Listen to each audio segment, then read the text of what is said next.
देखिए, सिविल सेवा की तैयारी शुरू करने के भी कई लेवल्स होते हैं। सिविल सेवा की तैयारी का एक हिस्सा है कि आप पढ़ाई कब शुरू कर दें सिविल सेवाओं के लिए, यानी कि सिलेबस की तैयारी कब शुरू कर दें। लेकिन पढ़ाई की शुरुआत करने से पहले एक लेवल और भी है, ये 2 लेवल्स और भी हैं। एक लेवल है कि सिविल सेवा परीक्षा की तैयारी के लिए अपने मन को मजबूत बनाना कब से शुरू कर देना चाहिए, क्योंकि मन की मजबूती बहुत ज़रूरी है इस परीक्षा में। ये 2 दिन, 4 दिन की तैयारी नहीं है। इस तैयारी में आपको लगते हैं लगभग 1 साल, 1.5 साल, 2 साल, कभी-कभी 3 साल भी। और वो भी ऐसा टाइम जिसमें आपको बहुत ज़्यादा पढ़ना पड़ता है। मतलब कभी-कभी 10 घंटे, 12 घंटे। शुरुआत में आप 6 घंटे पढ़ेंगे, फिर 8 घंटे होगा। धीरे-धीरे आपका खुद मन करेगा ज़्यादा पढ़ने का और तब तैयारी आपकी सीरियस लेवल पे आएगी। तो जब आपको 3 साल तक या 2 साल तक इतनी गहराई से इतना ज़्यादा मात्रा में पढ़ना हो, तो इसके लिए सबसे पहले तो मन का मजबूत होना ज़रूरी है। तो मेरे ख्याल से सबसे पहली ज़रूरत तैयारी के स्तर पे ये है कि आप अपने मन को मजबूत करें, संकल्प को मजबूत करें। दूसरी तैयारी है कि यूपीएससी की जो अपेक्षाएँ हैं आपसे, जैसा माइंडसेट आपका चाहिए, उस माइंडसेट की तैयारी करें। उस माइंडसेट में कुछ थिंकिंग स्किल्स हैं कि आपको सोचना कैसे चाहिए किसी भी मुद्दे पे। तो 360 डिग्री थिंकिंग जिसको बोलते हैं कि हर पक्ष के, यानी हर मुद्दे के पक्ष में, विपक्ष में उसकी उपयोगिता क्या है, उसके नुकसान क्या हैं, हर पहलू पर सोचने का अभ्यास होना चाहिए। जैसे सिंपल सा एग्जांपल ये कि मान लीजिए आपके पास व्हाट्सएप पे कोई मैसेज आया किसी जाति के खिलाफ, धर्म के खिलाफ, देश के खिलाफ, और उसमें कुछ नकली तथ्य पेश किए गए हैं। तो सीधे भरोसा करने की बजाय यदि आप उस पर थोड़ा-सा रिसर्च करने लगते हैं, तो इसका मतलब आपका दिमाग अब यूपीएससी जैसा होने लग गया है। दी हुई बातों को वैसा का वैसा स्वीकार मत कीजिए, उन पे थोड़ा-सा डाउट कीजिए। और रिसर्च करने के लिए क्या करना है, सिर्फ इंटरनेट पे जाके टाइप करना है गूगल में, बहुत सारे आर्टिकल्स आपको मिल जाएँगे। और जहां आपने किसी भी ऐसी बात को वेरीफाई करने के लिए कुछ आर्टिकल्स को पढ़ना शुरू कर दिया, इसका मतलब अब आप 360 डिग्री थिंकिंग के रास्ते पर चल पड़े। एक तो ये है।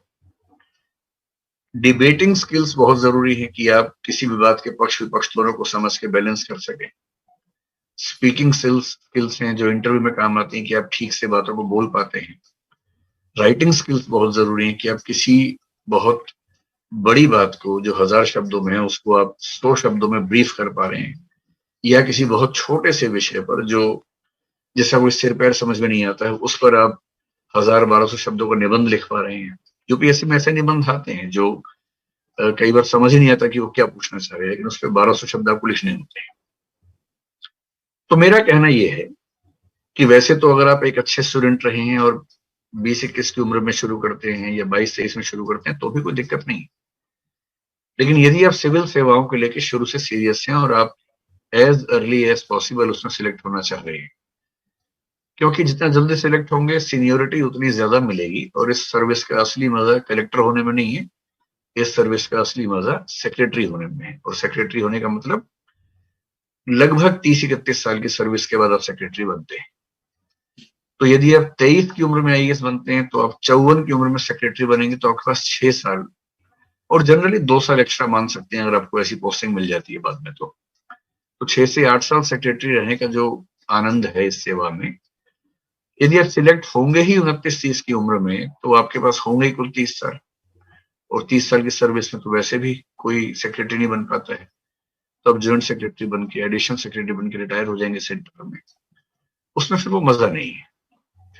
तो यदि कोई सीरियस है शुरू से, तो मेरा ख्याल है कि स्कूल और कॉलेज लेवल पर कम से कम स्किल्स के स्तर पे काम करना चाहिए। डिबेट्स बोलना, चीजों को ठीक से पढ़ के कॉम्प्रिहेंड करना, विस्तार में लिखना, संक्षेप में लिखना, ये कुछ ऐसे स्किल्स हैं।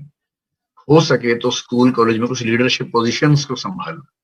कोई सोसाइटी है स्कूल या कॉलेज में, उसके अध्यक्ष बन गए, उसमें थोड़ा सा नेतृत्व कैसे करते हैं, प्लानिंग कैसे करते हैं, कोऑर्डिनेशन कैसे करते हैं, सब कुछ साथ लेके कैसे चलते हैं, वो सब स्किल्स अगर आप पाएंगी, इन सब का फायदा इंटरव्यू में काफी ज्यादा मिलता है, क्योंकि आपका एक्सपीरियंस इतना रिच होता है कि आपके आंसर्स बहुत मैच्योर हो जाते हैं उसके बाद।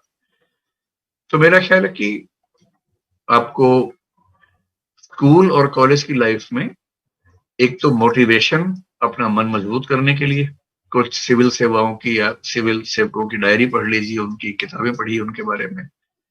कुछ जैसे एक उपन्यास पिछले साल आया था 12th फेल, जो एक बच्चे की कहानी है जिसने 12वीं क्लास में फेल होने के बावजूद बाद में आईपीएस वो बना। मनोज उसका नाम है, फिर डीआईजी है महाराष्ट्र में।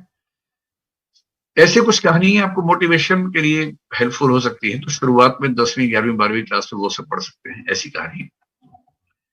और डिबेटिंग, पब्लिक स्पीकिंग, कुछ स्कूल कॉलेज की जिम्मेदारियां संभालना, राइटिंग स्किल्स में दो चीजें, किसी बहुत संक्षिप्त बात पे विस्तार में लिखना और बहुत विस्तृत बात को बहुत संक्षेप में ब्रीफ करना, इस तरह से कोई पॉइंट मिस ना हो।